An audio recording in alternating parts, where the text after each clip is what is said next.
Olá, meus queridos, a graça e a paz do nosso Senhor e Salvador Jesus. Nós estamos aqui no mais um Desperta Colonial, onde todas as manhãs os irmãos têm contribuído aí com afinco em compartilhar da palavra de Deus. Eu tenho sido abençoado também em ver as ministrações dos nossos irmãos, que têm me abençoado de uma forma tão especial. Muito obrigado por isso. E hoje nós estamos aqui no mais uma oportunidade para que eu e você sejamos abençoados grandemente a palavra de Deus. Eu gostaria de falar de um assunto hoje muito pertinente também aos nossos dias, que está relacionado à instituição casamento. Provavelmente você, se não é casado, tem o desejo de se casar e deseja sim formar uma família. E você que já é casado também já tem experimentado toda esta realidade. Eu gostaria de compartilhar com você, nesta oportunidade, nesta manhã, ou talvez você esteja vendo à tarde ou à noite, uma porção da palavra de Deus que se encontra em Gênesis, capítulo 2, versículo 18 em diante, que diz assim: Disse mais o Senhor Deus, não é bom que o homem esteja só, far-lhe-ei uma auxiliadora que lhe seja idônea. Havendo, pois, o Senhor Deus formado da terra todos os animais do campo e todas as aves dos céus, trouxe-o ao homem para ver como este lhe chamaria. E o nome que o homem desse a todos os seres viventes, esse seria o nome deles. Deu nome o homem a todos os animais domésticos, às aves dos céus e a todos os animais selváticos, para o homem, todavia, não se achava uma auxiliadora que lhe fosse idônea. Então o Senhor Deus fez cair pesado sono sobre o homem, e este adormeceu.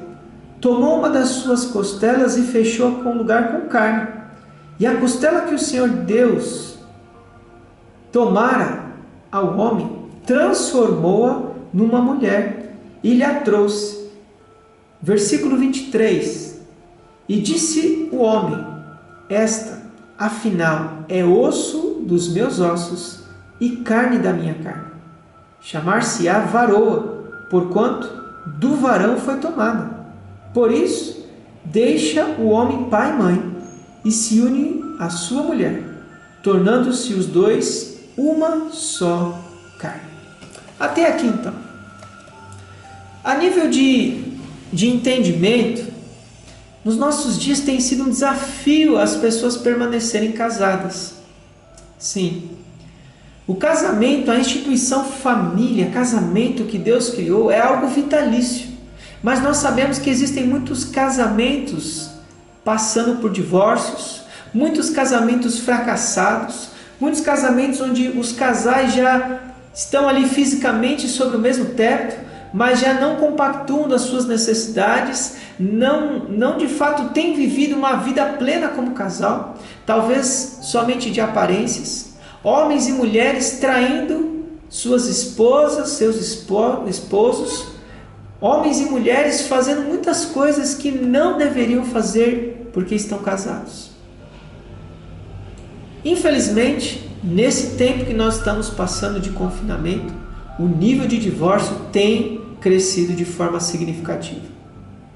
As decepções no casamento, falta de relacionamento, discórdia de muitas coisas tem sido muitas vezes o fator limitante para que essas pessoas se deixem de viver sob o mesmo teto e mantendo o pacto inicial.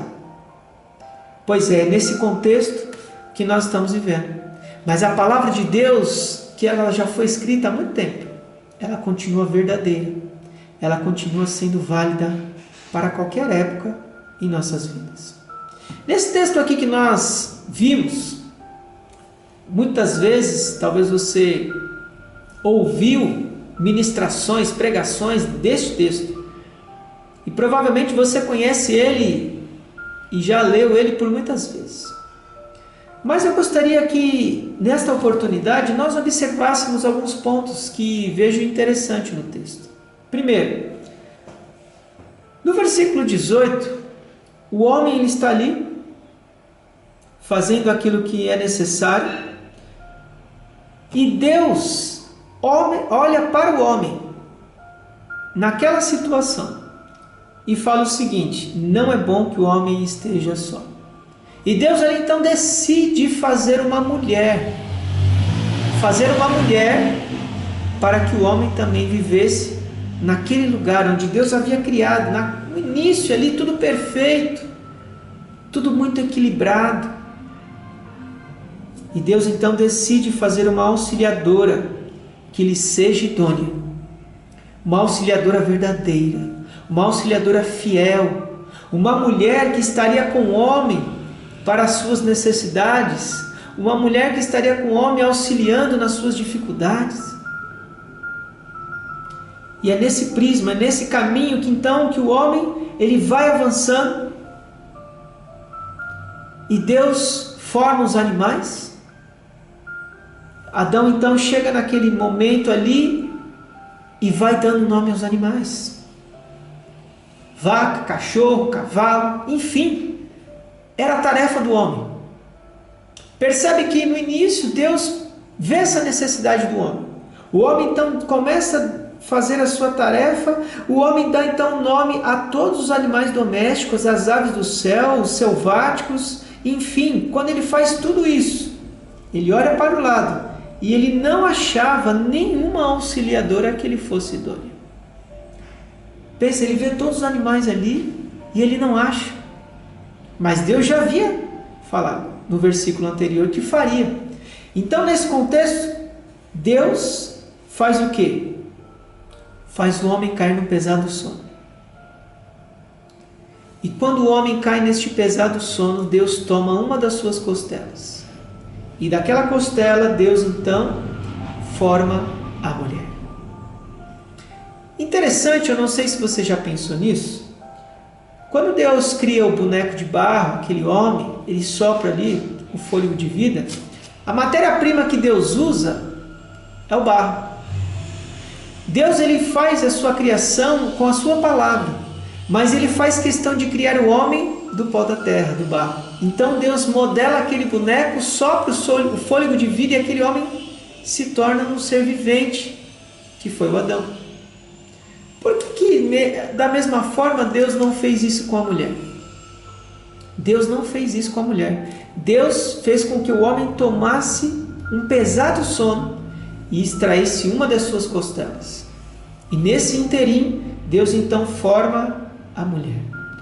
Ele faz isso, creio eu, e na minha percepção, porque o homem e mulher deveria ter uma ligação profunda. Uma ligação entre homem e mulher, porque Deus naquele período, Deus já estava arquitetado uma instituição chamada casamento. Ou seja, o homem e a mulher viveria um para o outro. E esta ligação, Deus com a sua infinita sabedoria, extraiu um material vindo do homem. Ou seja, uma ligação na qual homem e mulher teria muito forte. E isso é forma natural. É natural um homem e uma mulher sentirem atração um pelo outro. Isso é normal, isso é natural, porque foi isso que Deus criou. Deus fez essa ligação desde o princípio.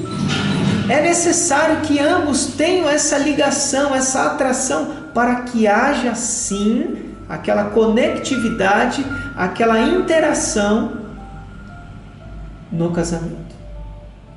Então, Deus faz o homem adormecer, tira uma das suas costelas, transforma aquela costela numa mulher. E ele continua no versículo 22.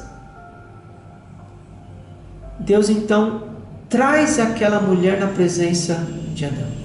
Adão, quando desperta daquele sono profundo, ele olha para aquela mulher. No versículo 23 ele fala o seguinte: esta, afinal. O que ele quer dizer com isso?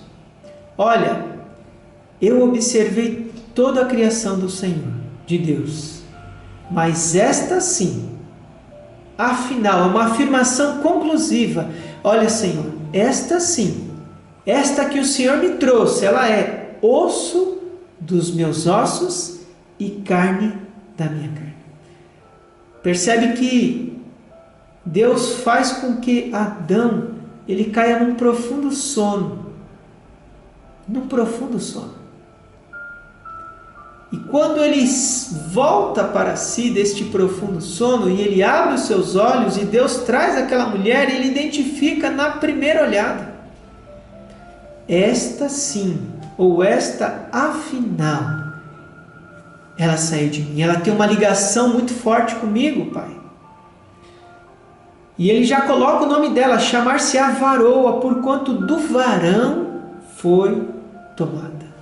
Lembra-se que Deus coloca essa tarefa para ele e ele coloca nome aos animais, aves, domésticos, selváticos, e de repente quando Adão se depara com essa mulher, essa sim. Esta mulher, ela é osso dos meus ossos, carne da minha carne, e o seu nome será varoa, porque de mim foi tomada. Naquele momento então, aquele homem, ele identifica esta mulher, que saiu dele, que tem uma ligação muito profunda com ele. E, enfim, coloca o nome dela. E este casal era o primeiro casal a ser criado na humanidade. Foram os primeiros seres humanos. E no momento em que ele olha para aquela mulher, ele já vê essa ligação. E este exato momento é o propósito que Deus tem para nós. Deus deseja que eu e você vivamos, se você já é casado, com as nossas esposas de forma muito, muito, muito íntima e ligada. E onde somente a morte pode desligar isso. Somente a morte pode desfalecer uma união que Deus faz. Infelizmente, inclusive na Bíblia fala, né? A questão do divórcio. Mas Jesus fala. Mas não era assim desde o princípio, e Jesus estava se referindo a Gênesis capítulo 2. O propósito de Deus é que nós vivamos até a morte nos nossos casamentos. Porque a nossa ligação com marido e mulher é muito íntima e forte. E nós precisamos sim viver aquilo que a palavra de Deus nos fala. E no entanto, esta primeira família, este primeiro casamento, esta instituição de uma forma em que Deus liga muito íntimo e muito forte, nos dá uma instrução importante para os nossos dias hoje também. Olha só o que diz o versículo 24 de Gênesis capítulo 2. Por isso deixa o homem pai e mãe. Ou seja, o homem ele precisa se desvincular da sua família nuclear, dos pais, do pai e da mãe. Ele precisa se desvincular e ele precisa se unir à sua esposa. E se une à sua mulher, tornando-se os dois uma só carne.